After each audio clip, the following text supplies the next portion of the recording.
Hello everyone, I am Rita Shrestha. In this video, I am going to explain you lesson 1, 11th class English. This is the syllabus for both CBSE and MP board. Now I am going to explain lesson 1, The Portrait of a Lady by Khushwant Singh. सबसे पहले मैं इसकी word meanings आपको बता रही हूँ इस lesson में. आगे चल के इस लेसन की को एक्सप्लेन करूंगी. चूंकि ये एमपी बोर्ड के लिए नया है, इसलिए इसका एक्सप्लेनेशन जानना बच्चों के लिए बहुत जरूरी है. वर्ड मीनिंग्स: पोर्ट्रेट, हिंदी में प्रतिकृति. इंग्लिश में वर्ड मीनिंग्स इसमें ऑलरेडी आपको मिलेंगे. मेंटल पीस, मेंटल पीस होता है ड्राइंग रूम में जहां पर आग जलाई जाती है वो जगह. एब्सर्ड, मूर्खतापूर्ण. हॉबल, लंगड़ाकर चलना. पकड़, झुर्रियों से भरा हुआ. एक्सपेंस, फैलाव या फैला हुआ. मोनोटोनस, एक जैसा. बॉदर माने चिंता करना. डिस्ट्रेस्ड माने दुखी. हार्लॉट मीन्स वेश्या. सेकंडसन, एकांत. रेजिग्नेशन, स्वीकार करना. वेरिटेबल, वास्तविक. बेडलम, हल्ले गुल्ले का स्थान जहां शोर बहुत हो रहा हो. सेंटिमेंटल, भावुक. बीड, माला का दाना या मनका. जो 108 दानों की माला होती है उसका एक दाना जो होता है वो मनका कहलाता है. रोजरी, इन 108 दानों से बनकर जो माला तैयार होती है उसे कहते हैं. फ्रिवलस, दिखावे का. रिब्यूक, झिड़कना. सैगिंग मीन्स लचक जाना. डायलापिडेटेड, जीर्ण शीर्ण यानी टूटी फूटी अवस्था में होना. परसुएड, आग्रह करना. पैलर मीन्स पीलापन. फैच माने खींचना या जाकर लाना. और स्क्रिप्चर, एक धार्मिक शास्त्र. फेबल्स, पुरानी कहानियां. प्रॉफिट्स, पैगंबर. अनडिग्निफाइड, अशोभनीय. Now I am going to explain you the lesson. My grandmother, like everybody's grandmother, was an old woman. She had been old and wrinkled for the 20 years that I had known her. मेरी दादी माँ, जैसे कि सभी की दादी माँ होती हैं, एक बुजुर्ग महिला थी. पिछले 20 सालों से, जब से मैं उनको जानता था, उनका चेहरा झुर्रियों से भरा हुआ था. People said that she had once been young and pretty and had even had a husband, but that was hard to believe. लोग ऐसा कहते थे कि वो अपने समय में बहुत सुंदर, बहुत खूबसूरत और जवान हुआ करती थी और उनको उनके एक हस्बैंड, उनके एक पति भी होते थे. लेकिन ये विश्वास करने लायक में मुश्किल था. मुझे इसका विश्वास नहीं हो पाता था. My grandfather's portrait hung above the mantelpiece in the drawing room. जहाँ पर ड्राइंग रूम में घर में आग जलाने की एक जगह होती है ठंडे देशों में, वहाँ पर मेरे दादाजी का प्रतिकृति यानी फोटो, बड़ा सा एक चित्र ऊपर टंगा हुआ था. He wore a big turban and loose fitting clothes. His long white beard covered the best part of his chest and he looked at least 100 years old. उन्होंने उस फोटो में, उस चित्र में, उन्होंने एक बड़ी सी पगड़ी और बहुत ढीले ढाले वस्त्र पहन रखे थे. उनकी लंबी लंबी दाढ़ी जो थी उसने उनके चेस्ट के, सीने के आधे से ज्यादा हिस्से को, बेस्ट पार्ट, ज्यादातर हिस्से को ढक के रखा हुआ था. मतलब इतनी लंबी दाढ़ी थी कि उससे उनका आधा सीना ढका हुआ दिखता था. और कम से कम वो 100 साल के लगते थे. He did not look the sort of person who would have a wife or children.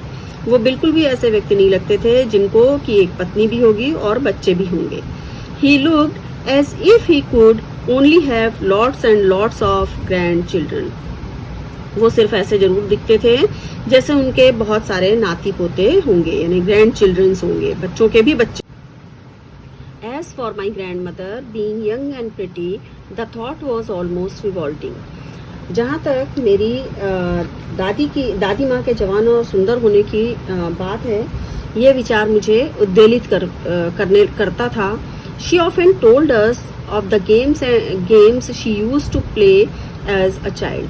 हमेशा अक्सर वो हमें बताया करती थी जब वो बच्ची थी तो वो क्या खेला करती थी, अपने गेम्स जो वो खेला करती थी उनके बारे में.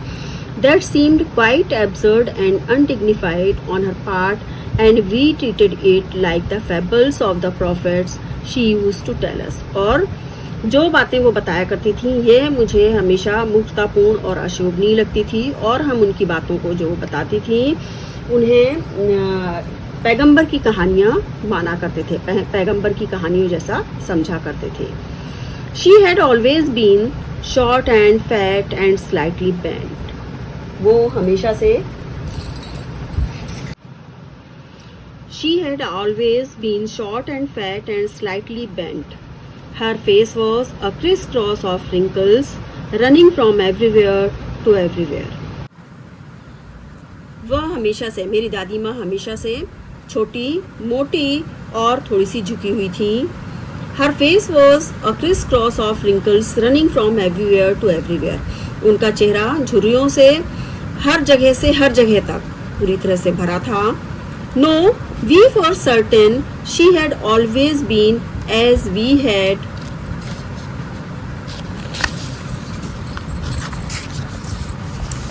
known her. नहीं,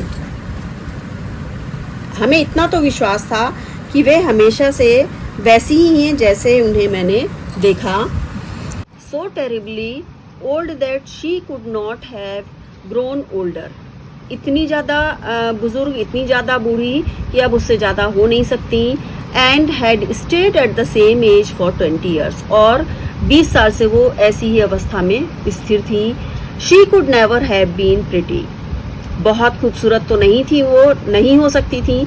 but she was always beautiful, लेकिन हमेशा वो बहुत सुंदर थी. She hobbled about the house in spotless white with one hand resting on her waist to balance her stoop and the other telling the beads of her rosary. पूरे सफ़ेद कपड़े पहन के वो पूरे घर में इधर से उधर आती जाती रहती थी और कमर में एक हाथ रखे रहती थी ताकि उनका बैलेंस बना रहे. और उनके हाथ में उनके माला, जपने वाली माला होती थी, और उसे वो हमेशा चलाती रहती थी, जपती रहती थी. हर silver locks were scattered untidily over her pale, puckered face, and her lips constantly moved in inaudible prayer. उनके बाल जो थे, बिल्कुल सफ़ेद जो बाल थे, वो बालों की लटें उनके पीलापन लिए हुए जो चेहरा था उसके ऊपर बिखरी रहती थी. और उनके होंठ हमेशा ना सुनाई देने वाली आवाज़ के साथ प्रार्थना करते रहते थे. Yes, she was beautiful. वास्तव में बहुत सुंदर थी. She was like the winter landscape in the mountain. ठंड के समय पहाड़ों पर जो खूबसूरत दृश्य होते हैं बिल्कुल वैसी थी. An expanse of pure white certainty, breathing peace and contentment. बिल्कुल पर्वत के दृश्य के समान थी. एक शुद्ध सफ़ेद और शांति का फैलाव थी, और संतुष्टि, उनके चेहरे की शांति एवं संतुष्टि हवा के झोंके के समान होती थी.